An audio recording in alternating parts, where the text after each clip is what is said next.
Are my judges ready? Yes. Yes. Imagine with me for a minute a world where physical activity is non-existent, where children and adults the same sit at home with nothing productive to do, so they play on their tablets and watch Netflix. This is a very sad future, but it is coming, and physical activity is something that definitely needs to be more iterated in the school system. If something stands between you and your success, move it. Never be denied. Dwayne "The Rock" Johnson. I've always been a physically active kind of guy. I've been involved in a lot of sports throughout my high school and middle school career. I've done basketball, track, cross country, golf, if you consider that a sport. I've also been involved in a lot of weightlifting classes and physical education throughout my school career as well. And I feel that it's a necessity for children to learn this need for a physical activity at a young age, so that it's instilled in their minds that they need to be active on a daily basis just to stay in shape. For my research, I looked into the many negatives and positives of physical activity and how you can prevent some of the negatives.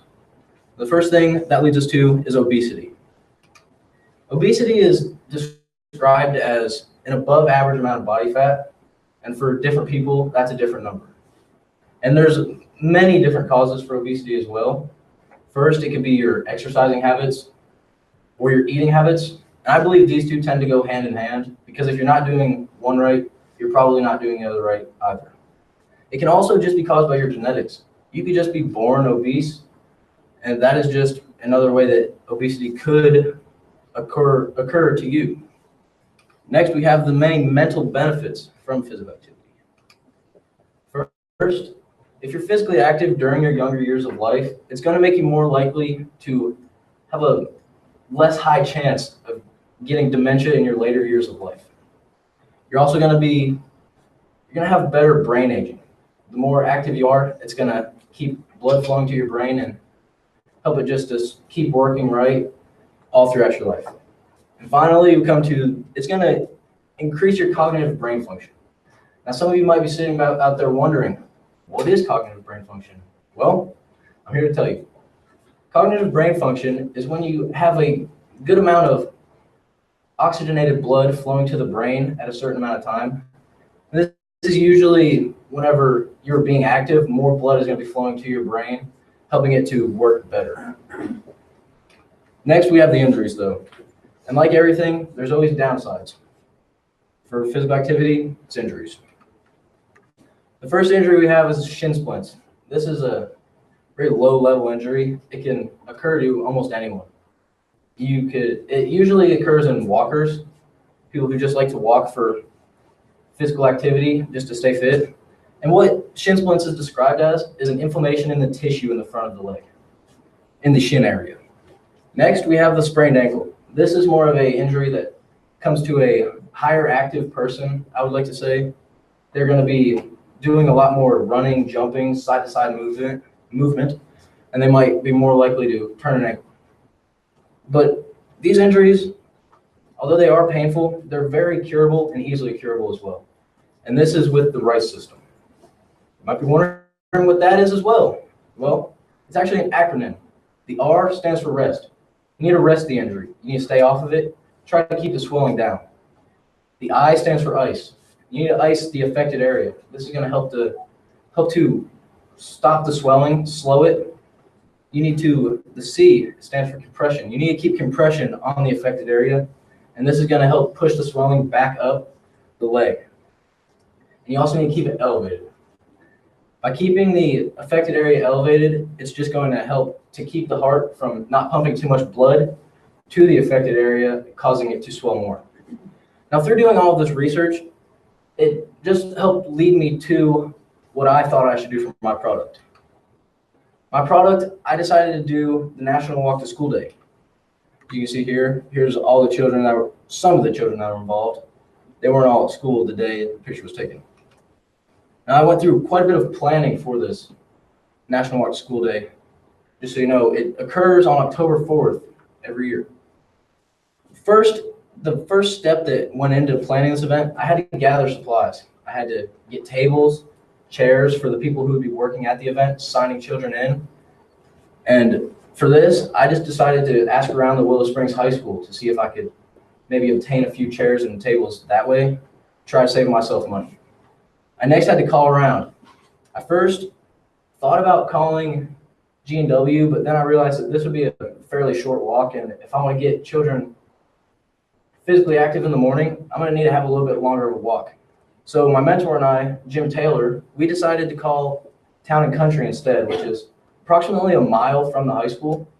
So we decided to call them, and I spoke with their manager, and he gave us the okay. I called quite a few times just to make sure it was still good and I could have the event there. And they said it was all good. Next, I had to make and hang flyers. Now this was a slight problem for me because I'm not the most technically advanced, I guess you could say. I didn't know how to use the program on the computer called the Cricut to cut out letters.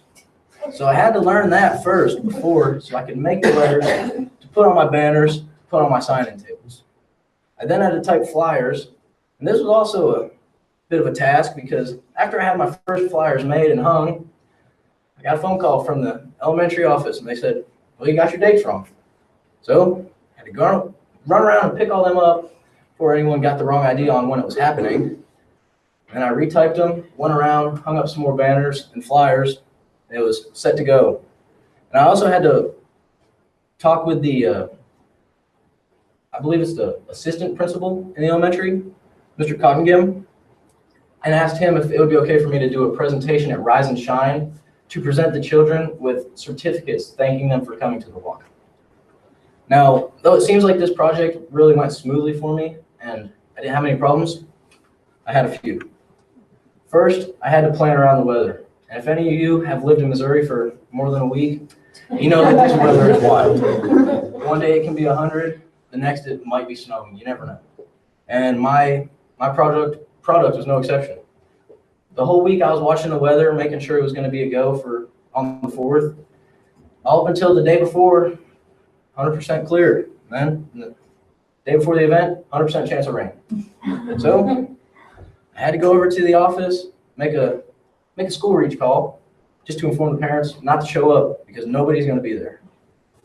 I also had to work on managing my time. I might not come off as a procrastinator, but I definitely am.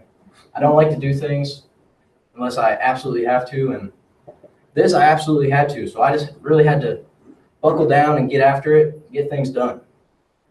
The biggest challenge for me, though, I believe, was planning the event. I never planned an event. Although it wasn't a very large event, I think there was 40 children who showed up and like 10 adults who walked. It was a large event to me. I had never planned one of this size. But in all, I feel that the walk was a big success, even with all the hiccups that came with it, such as the weather, planning, all of it. And in all, I just feel that if physical activity is such an easily obtainable thing with so many positive benefits, what keeps you from not wanting to do it? Thank you. Do I have any questions? So did you do it on a different day? Is that? Yeah, I actually get the word out. I rescheduled it to October the 6th, which was a Friday. And there's a system called School Reach where you record a message and then it sends out later that night to all the parents and informs them of the information.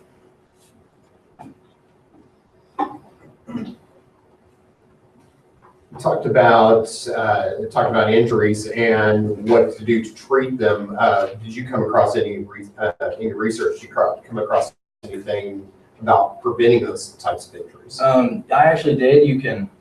It said you can speak to a healthcare provider and get a stretching plan that's set for you to get you ready before you engage in your activity.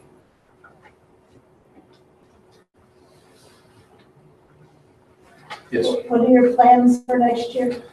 Well, you might think I'm going to go into the physical education field, but I'm actually going into construction.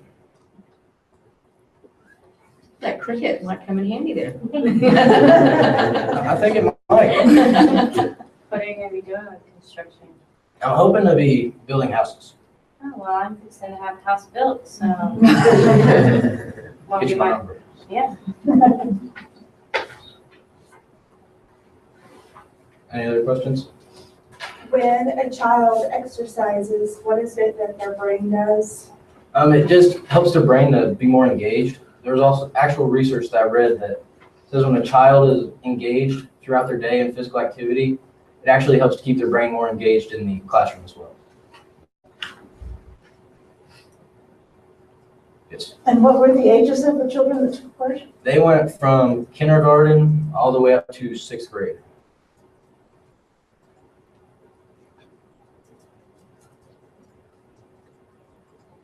Is that all? Thank you.